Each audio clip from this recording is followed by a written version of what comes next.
if you'll study the civil rights movement in the 60s, there's a pattern that emerges. So the predominant leader there is Martin Luther King Jr., which we really like right now because he's dead.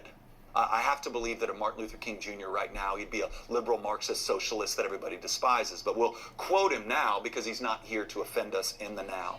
This is what Jesus means when he says that you love the prophets that are no longer with us, but you don't like the prophets that are here today, but neither here nor there. In the 60s, the civil rights movement was born out of the church. And so if you study Martin Luther King, like there was this pattern. They would meet, they would pray, they would worship, they would go over kind of the rules of the protest, and then they would march. And this was a rhythm that was established by King so that it was rooted in the church, that the church let out in a very real way on the civil rights movement in the 60s.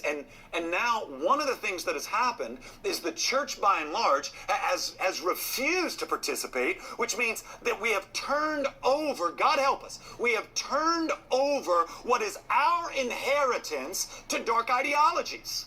Like when you say, hey, we're not going to get involved, let's just preach the gospel to that, which, by the way, I find so hypocritical. You don't just preach the gospel of sex trafficking. You don't just preach the gospel on the issue of life and abortion. No, you act. And so it's why it's like this brain broke disjoint that's got us acting absurd and then critiquing this movement as being evil and dark when we have given up our inheritance.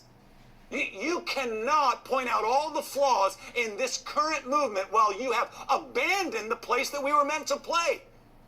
You cannot point out all the, well, this means this, and this believes this, and that's this, and that's this, and ignore the sorrow and lament of 12 to 13 million image bearers in our country. You can't do that. We mourn with those who mourn. And yes, there are demonic and evil ideologies at play, but that's where the people of God are meant to run with light and the good news of the gospel of Jesus Christ, not to sit back and snipe via social media. I got a little hot there, I apologize.